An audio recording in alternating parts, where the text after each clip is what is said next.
Welcome to another episode of the Psychology of Manifestation podcast with your host, Sudanë Firestar. I am so happy you are here. And today is such a special day. You're in for a treat because I have my first Psychology of Manifestation guest on the podcast. She is an incredible woman who has absolutely changed my life with her work and has inspired me to go big over and over and over again. She has played a pivotal role in me having the courage to build my business, build my brand, and to actually launch this podcast. If she's new to you, I am so excited for you to meet her and to be in her energy. And if you already know her, then you've already felt the glow. But before we get into it, let's have a quick life update. If you haven't noticed, I cut my hair. I just woke up this morning and was like, I'm going to do it because I wanted the ease and the breeze. And I feel so free. I'm excited to have a low maintenance experience going forward through the end of the school year for my full-time gig and then for the summer. So I love when I have short hair. I just feel like so much lighter and like life is just so much easier. So that's my mini life update.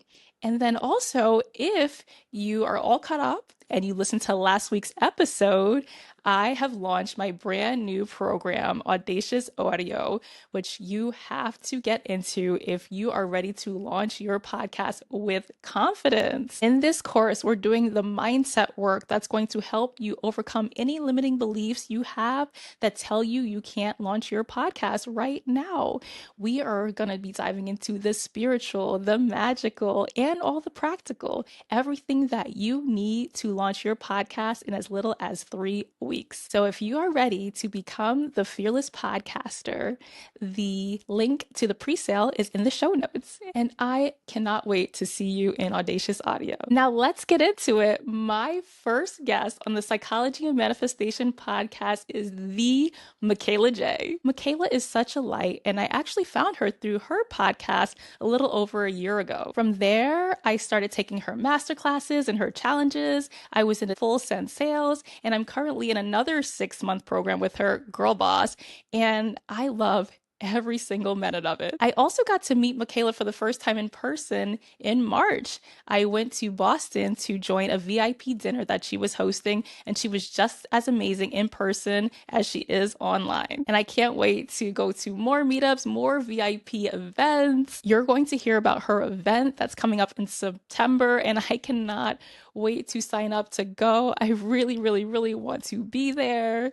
But let's dive into her bio so that I can do her justice and you can hear about all of the amazing work that she has done to build her business and to transform her life and so many others. Mikayla Jai is a 7-figure entrepreneur and top manifestation coach. Since 2018, she has helped tens of thousands of women master the art of mindset, manifestation, and spiritual money through her no BS approach. As the host of the top-ranked Mindset, Magic, and Manifestation podcast with more than 5 million downloads, Mikayla's message is associated with creating a luxury lifestyle, savage mindset, and relentless action taking.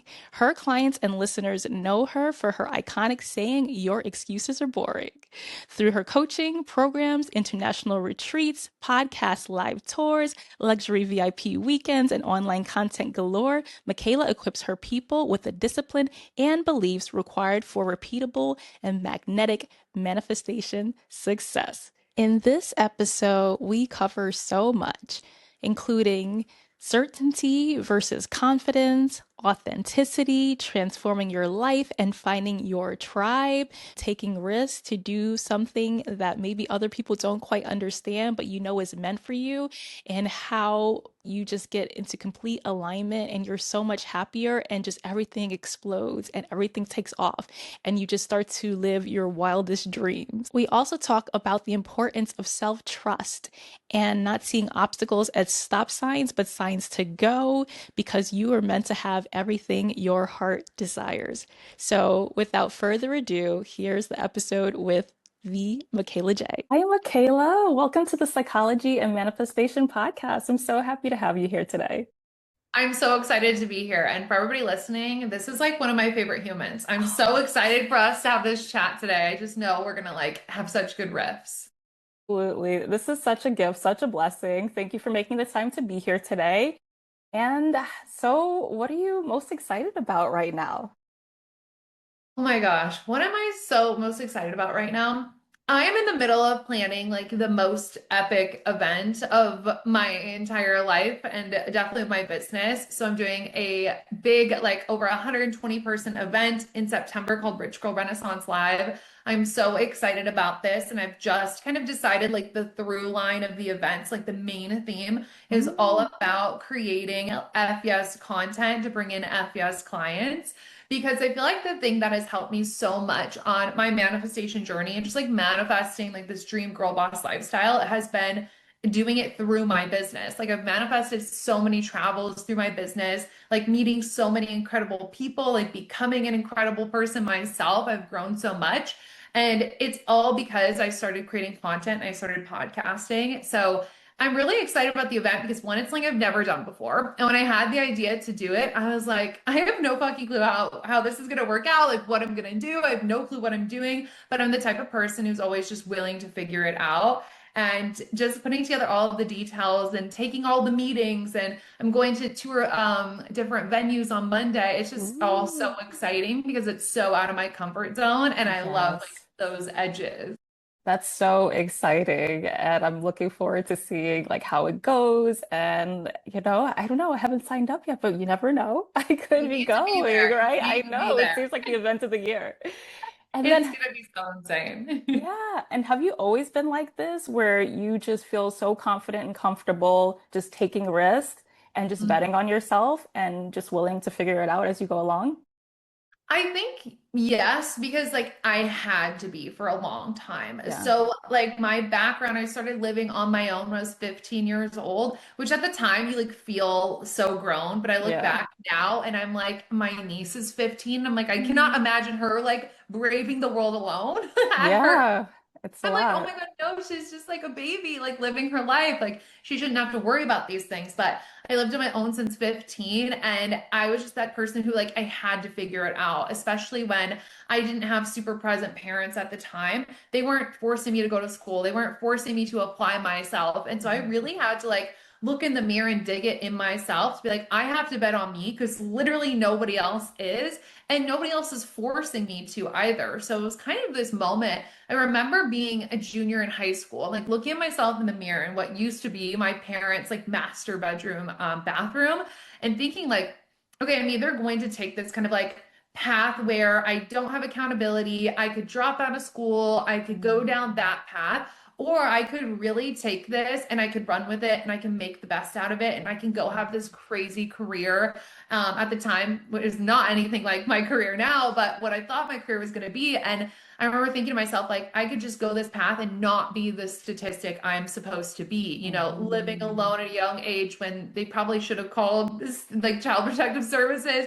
And like, my father has been to prison multiple times. It's like, I should have been this statistic kid, but I actively chose not to be. And it's something I like mustered up in myself. So I think Mhm. a lot of things to me, honestly, don't feel like a risk because I've been in way more risky situations. Mhm. So now they kind of feel like an edge where it's like, I've never done this before. This is scary. This is giving me butterflies. This is a new journey.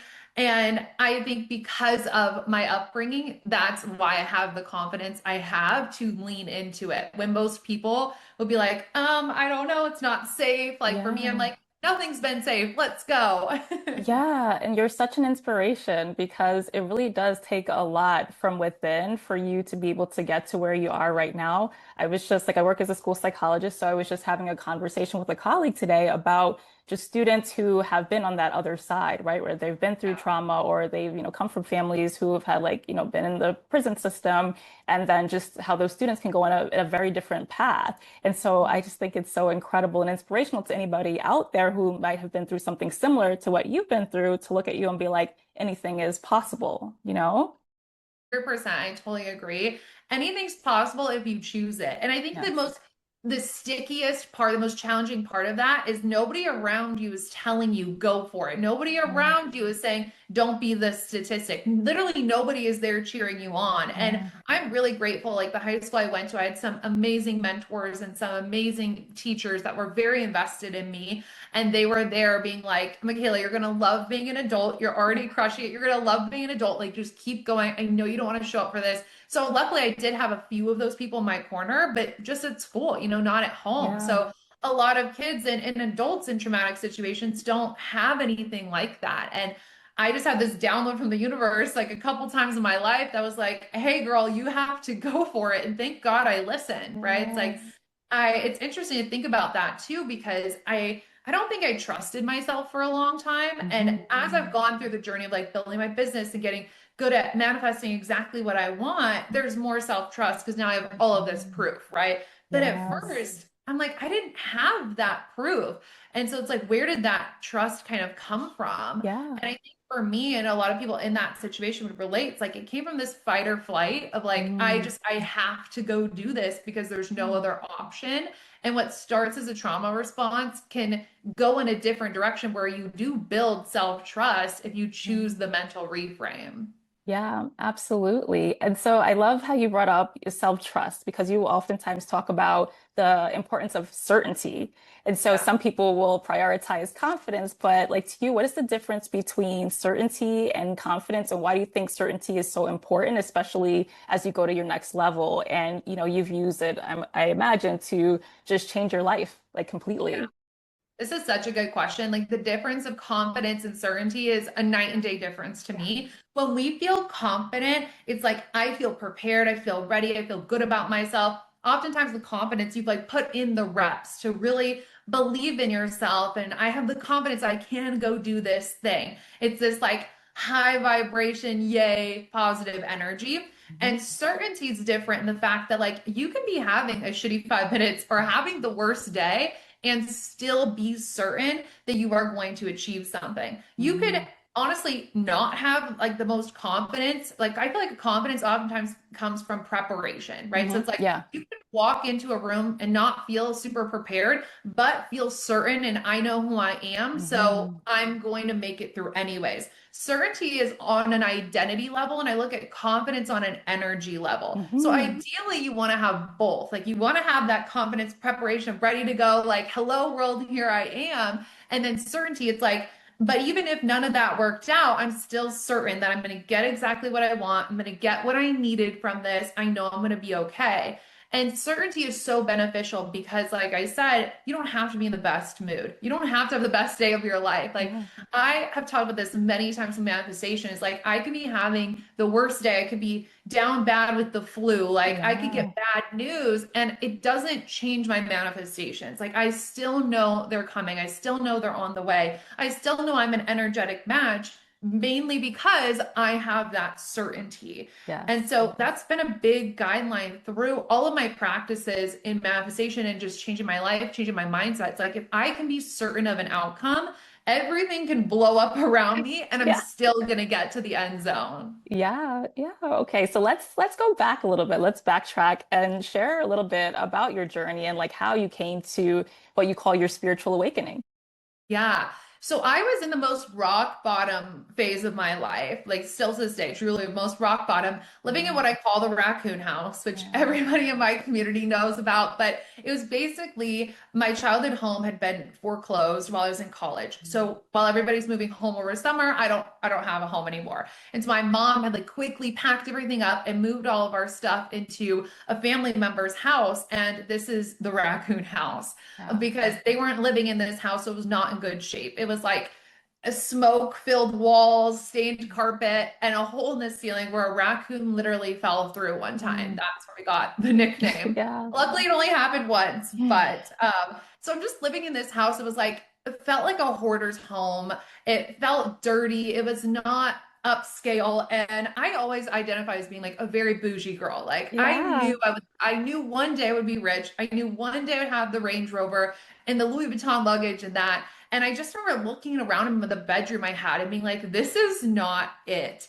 And I remember I'd stay up till 4 a.m. watching Gossip Girl just to like have something to hang on to. Mm. And I looked at myself in the mirror one day in that bathroom and I just thought like something has to change and it has to start with me. I'll never forget that moment. It was just one of those downloads I had gotten. And I was actually going to study abroad later that summer, probably about 5 weeks later. And I was like, okay, this is really my chance. Nobody knows me, so I could just go be this version of myself I've always wanted to be. It was like the first time in my life I gave myself permission to be myself. And I made this pact that I wouldn't gossip, I wouldn't complain, and I wouldn't be negative the entire time I was there. And it changed my life. Wow. And I tell this story, and a lot of times people are like, "Oh man, I have similar stories if I when I studied abroad, when I traveled." But it really doesn't. I mean, the location helped, right? Yeah. When you're removed from your environment, there's no denying that that is so helpful because you Yeah, don't have absolutely. those reminders and associations. There's no denying that. But you can have this moment at home. Will it feel more challenging? Yeah, surrounded by the old norm for sure. But if you make a powerful decision and give yourself the permission, like I'm going to be this person and I'm cold turkey cutting out these negative habits, your life will literally change. So I came home and I was a different version of myself. Like one I'd always wanted to be truly. And I was like, I'm not fumbling this. Like I'm not going home and going back to the old version of me. So I had a lot of changes after that, right? Like you go home a different person, people are trying to figure you out. Like Yeah. you don't have the same connection. And I honestly lost a lot of friends during that Mm. phase because we no longer had something in common if we weren't complaining and talking shit about other people. And I Yeah. just wasn't interested in that anymore. So in that time that I used to spend with friends, I really started to dive into myself, like a lot of journaling, a lot of taking courses, a lot of research, finding out about spirituality, like doing the manifestation work, dreaming bigger for my life. And it changed literally everything. Wow, I love it. And then, so when you go through an experience like that, which can be hard, like when you know that you're changing your life for the better and you're going to your next level and you're not surrounded by people who are on that same path, like what does it take, or like what would you advise someone to do if they are looking for their tribe and they're looking for a community that is on like a similar path or has a similar mindset in terms of like that personal growth? Yeah, that's the most challenging piece of it, I think. And I'm sure you would agree. It's like Yeah. we are changing and the people around us are the same, and we can't expect any different, right? Mm-mm. Like they are who they are. We can't change other people. So I think at first I just got really comfortable with the fact that like I can't change people. I can't force them. Like I would at first really do my best to get my friends to be more positive, and Yeah. they'd be like, "Mikayla, you're literally being so annoying." And I'd be like, "Okay, never mind, sorry." Oh, and then I had to just accept that. And the moment you accept it, you're so much more free. So it's like, okay, I can go find these new people. I love these people as they are. And if we Yeah. can stay connected, honestly, that's ideal. I would love to watch them grow, but I can find new people. The Mhm. hardest part about it is putting yourself out there as the new version of Yeah. yourself. And I think I kind of hid in my shell for Mhm. a while, probably for the first like 6 months of this new version of myself, because I didn't know how people in the external world would respond to me. And really, the place I started to find people was online Yeah. first, joining Hmm. programs, connecting with people that way, going to in-person experiences and retreats and like VIP dinners like the one we had. And Yeah. that's where I got to like start connecting with people. And it helped me feel more safe talking about this stuff.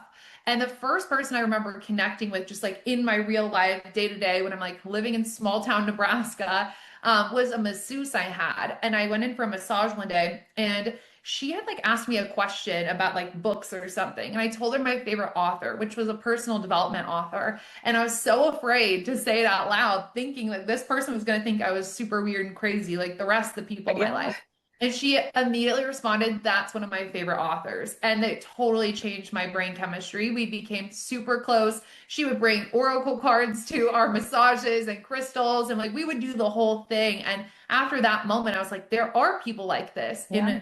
in my city. Because I think a lot of times we start to tell ourselves stories that they aren't Hmm. there. Yeah. If I can find those people in small town Lincoln, Nebraska, I promise you they are there, hidden in the corners, but you have to believe they're there. Yeah. So at first it was like accepting people for as they are and accepting that I might have a little lonely girl period, Hmm. and then connecting with people online that are already in those communities, and then starting to put yourself out there. And it's going to feel scary at first, but I was like, where are the ideal people I want to be around hanging out? Like They're doing the self-care thing. They're going to the yoga classes. They're going to like the 6 a.m. workout classes because those are people that really care about themselves and care about maximizing their day, especially like when I was in college. Like Hmm. college kids don't wake up at Yeah. 5:30 for a workout class unless like they're my type of people. And finding different workshops that were doing like journaling sessions and just stuff like that. That's where I really started to find my people. But it was a process for sure. Yeah. And then also, you talked about like you were kind of hiding a little bit, right? So Mhm. I remember you on your podcast talking about like how you call it code switching, right? But it was like Yeah, kind of in a different context, but thinking about totally. how you were focused on like spirituality and that was really important to you and manifestation, law of attraction, but being around people who didn't necessarily or you weren't sure if they would believe in that or think it was crazy, not as comfortable sharing about that. So like when did you kind of like pivot and just become more comfortable and confident, just being more of your authentic self and just sharing more of your beliefs? Yeah. I think that was something that was super challenging because especially when you go through like the period where you're just working on yourself behind closed doors, it's like, oh, this is like the sacred new version of Yeah. me. And it's like you really want to protect and you don't want the negative feedback from people. And so I was being this different person in all these different contexts. There was like, but not like in the way where I was going back to my old self. I was Hmm. still being positive, but I just wasn't being all of me. So it'd be like there was me at school, there'd be like me in my relationship, like me with my friends, where I would be more quiet while they were being negative and just kind of like, let's be happier, guys. Like there was like that version, me with my family, but me online and all these different versions of me. And it was exhausting. Yeah. I think that was the breaking point for me is I was exhausted from like being this person in the morning and then switching to that person, switching to that person. It's like boom, boom. And you're constantly filing in your brain all of these personality switches, basically. And I just had a moment where I knew, I'm like, this can't come with me to the next level. Yeah. Like up leveling and quantum leaping is something that I'm always talking about in my content, always something I'm thinking about in my normal life. And I knew that if I was always exhausting my energy being different versions of me just because I was scared, like I would never get to the next level. So I had that realization that I was protecting myself so Hmm. deeply and that was holding me back. So the way I started to crack out of that shell is I would like kind of like slide a hint here and there with people. Like I remember I had one friend who I became good friends with in the fashion program at school. And I remember like sliding to her one day being like, would you go to this yoga class with me? And she was like, yeah, totally. And I was like, should we grab a coffee after and journal? And she was like, oh my God, yeah, I haven't even touched my journal. Like it would be like little invites. And again, that helped me it helped provide a sense of safety for myself. And so I took it step by step. I think there are some things in our life that we cut cold turkey. Like for me, it Hmm. was the negativity and Yeah. the gossiping, like cold turkey, that's out. And then when we're, presenting a new version of ourselves, we're allowed to take it step by step. So you feel like you can positively move forward. Yeah. So I just took it day by day, person by person. I'd be in a conversation with my roommate, I'd be like, what do you think about aliens? Can we go here? Like it would just be different things for all of the people. But that's kind of how I started to break out of that shell, was just piece by piece until I felt like I had enough evidence around me where being me, the real, true, 100% me, was going to be okay regardless. And so, definitely when you're not really being your full self, then it can be pretty exhausting. But then also there's this aspect of not really truly being in alignment with your desires if you're trying to like be someone you're not or just please other people. So I'm thinking like a lot of my listeners are in periods of transition. So they might be in a period of transition where they're in a career that maybe hasn't panned out the way that they thought it would. And maybe they're wanting to build something of their own or people who I even have audience members who are older who are like maybe they did the traditional thing, right? And now they are in a period where they are going to be, they're in retirement and they want to build something new and start fresh. So I'm curious, since you did start off on a traditional path and then you decided that that wasn't for you, like, can you share that story about how you decided to like pivot and try something new and to just bet on yourself, even if that's not necessarily like what people would consider the most practical, or maybe people would think it was risky, Yeah. but it does seem like it really did pay off for you, like betting on yourself and trusting yourself.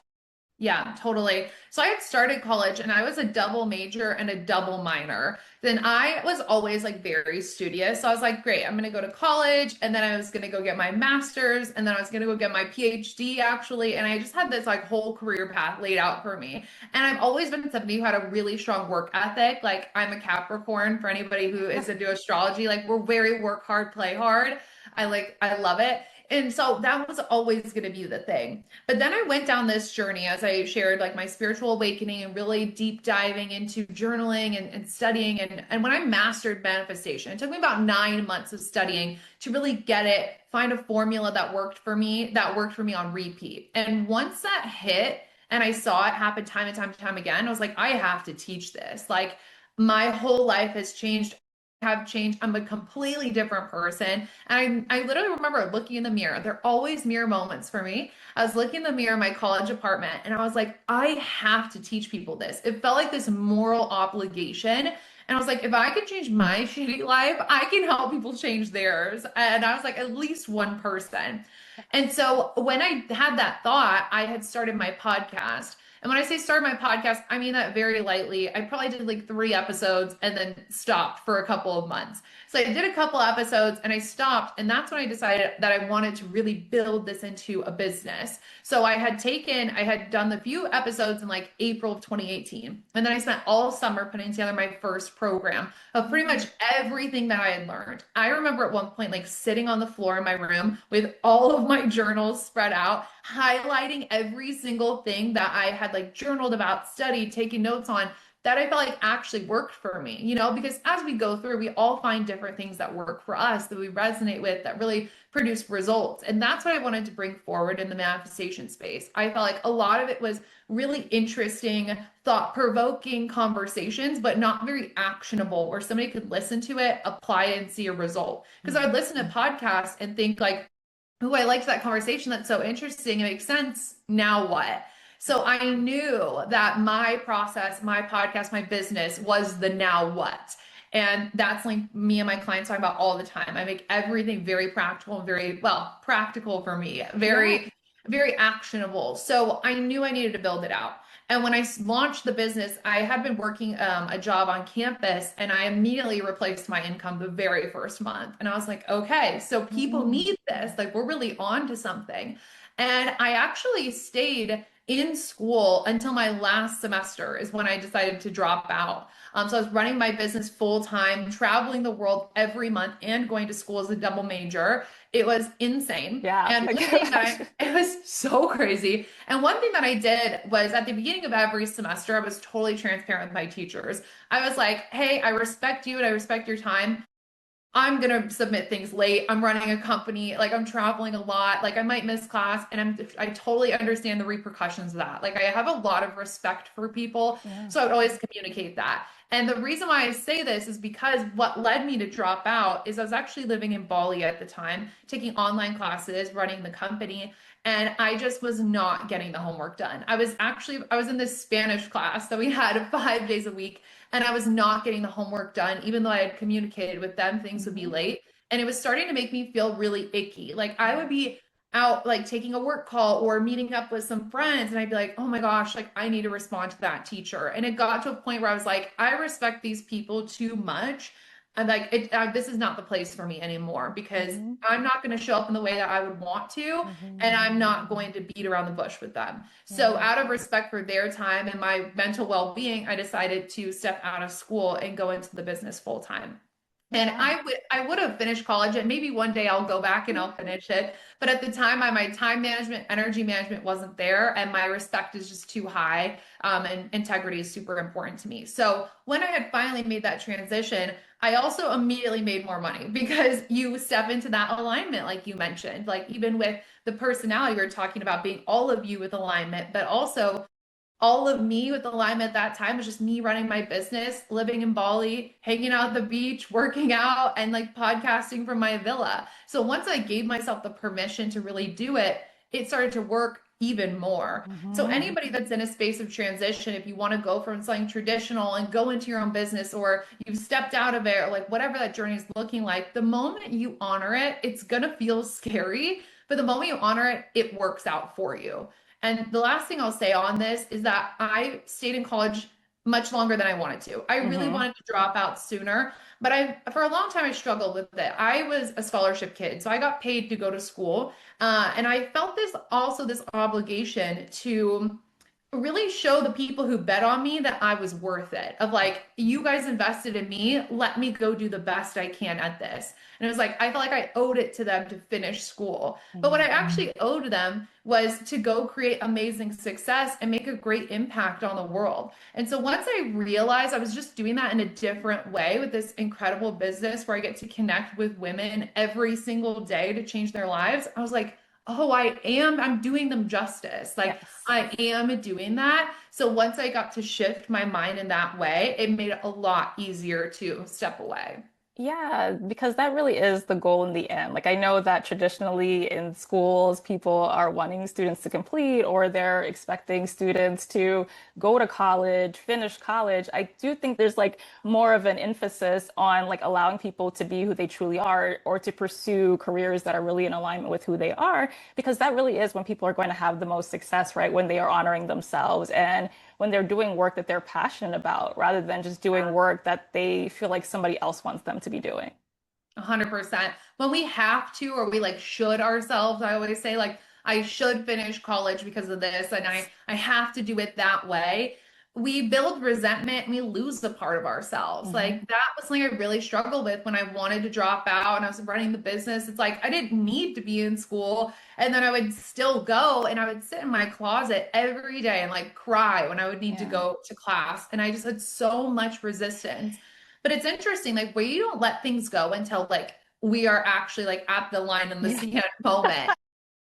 I like had asked the universe for so many signs like that. I'm not super big into that now because Yeah. I really just trust myself. But at the time, I'd be like, universe, show me a Range Rover if I'm meant to drop out. And like, again, I lived in Nebraska. There's not a lot of Range Rovers going around in Lincoln.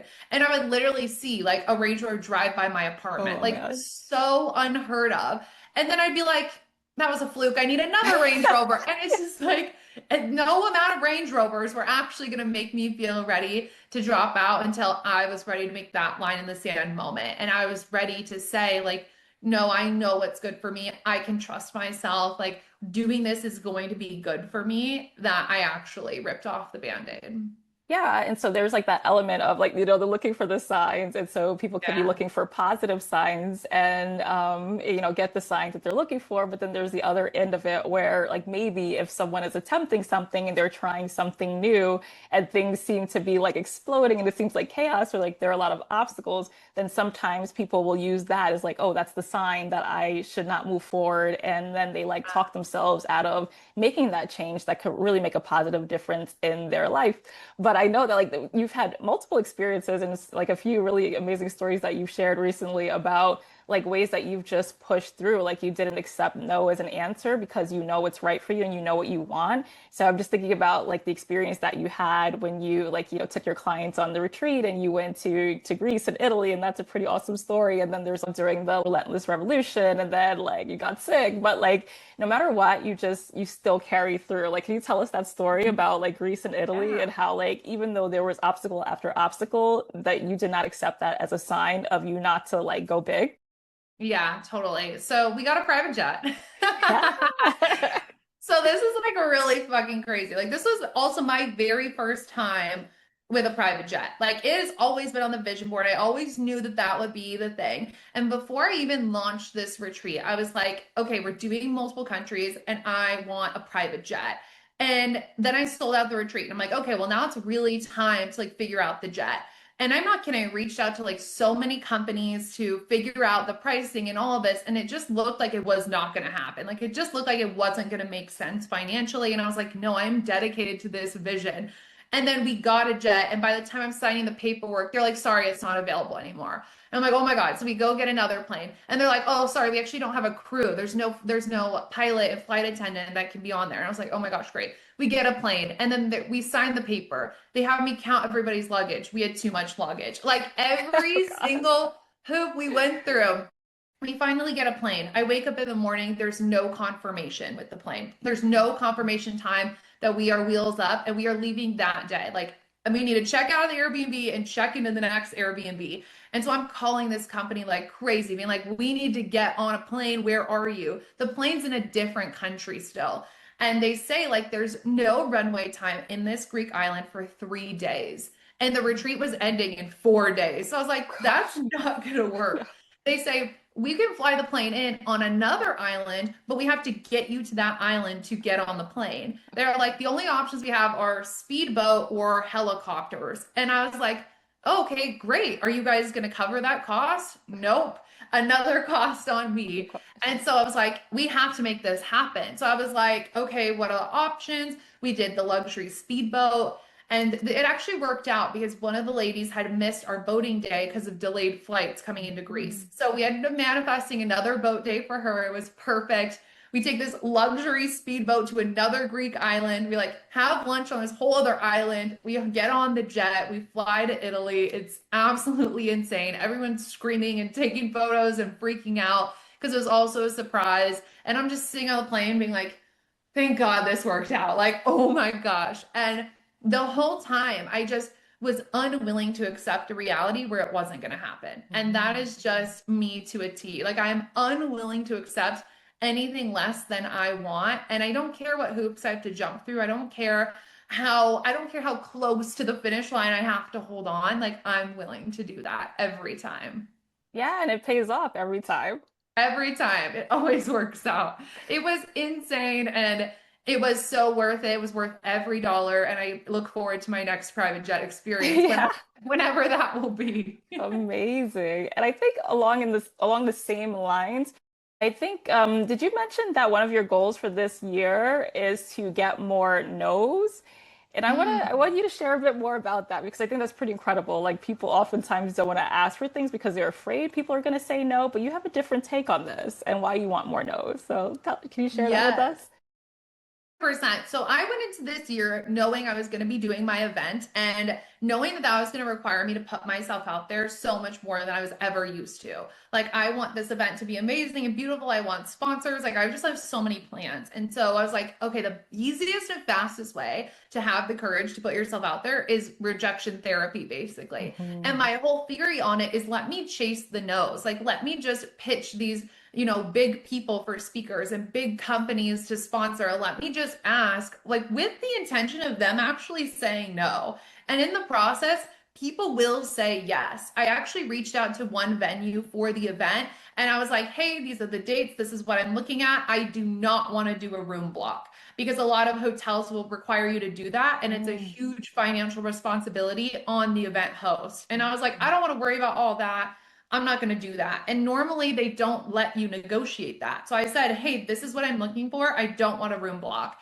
And that was like me going for a no. And they were like, oh, it's totally fine. The hotel's actually sold out for the weekend. So we can't even do a room block even if you Wow. wanted one. And I was like, amazing. Right. And it's like, I don't know if that's who we'll go with, but that's an example of like ways that you can put yourself out there actively seeking a no because in return you're going to get so many more yeses that you wouldn't have had the courage to ask for. Oh my gosh, this has been so incredible, Michaela. Thank you so much. Can You're you welcome. share like where people can find you so they can learn more about your work and what you have coming up next, especially Rich Girl Renaissance? And I know Yeah. like I'm in Girl Boss with you right now, and the first training Mhm. was incredible, and there's Yeah. 6 more months to go, So so much let time. us know. I'm so Yeah, it's excited. more time for Well, people thank to join. Yeah, thanks for having me on. You guys can connect with me on my podcast, Mindset Magic and Manifestation. You can find it anywhere, Spotify, Apple, YouTube, any of the other places that you like to stream. You can find me on TikTok or on Instagram. I'm at the Mikayla Jai, and my YouTube channel is Mikayla Jai. And then we've got Rich Girl Renaissance. That is in September. It is my 4-day live event. You are going to want to be there. It is all about creating FBS content to manifest FBS clients. My personal goal for everybody at the event is to go home with 100 pieces of content. We are going to be helping create content with you and for you while we're there. So nobody has any excuses to not post, basically. So we've got that coming up. We have an incredible manifestation program called Girl Boss going on right now. And I'm sure so much more to come. So just connect with me on Instagram and the podcast, and you'll stay up to date. Thank you, Michaela. Welcome. My lovely. Did you feel the Mikayla Jai glow? Did you see it? She is literally glowing. We recorded this episode a little over a week ago, and when I rewatched it yesterday, I was smiling from ear to ear because Mikayla fully delivered. She dropped so much wisdom, and I know it's going to change your life. She's already changed mine. If you're not yet following the podcast, or if you have not yet subscribed, follow and subscribe on Apple Podcasts, Spotify, YouTube, and also like this episode on YouTube and share it with your people. And until next Thursday, love you. Bye.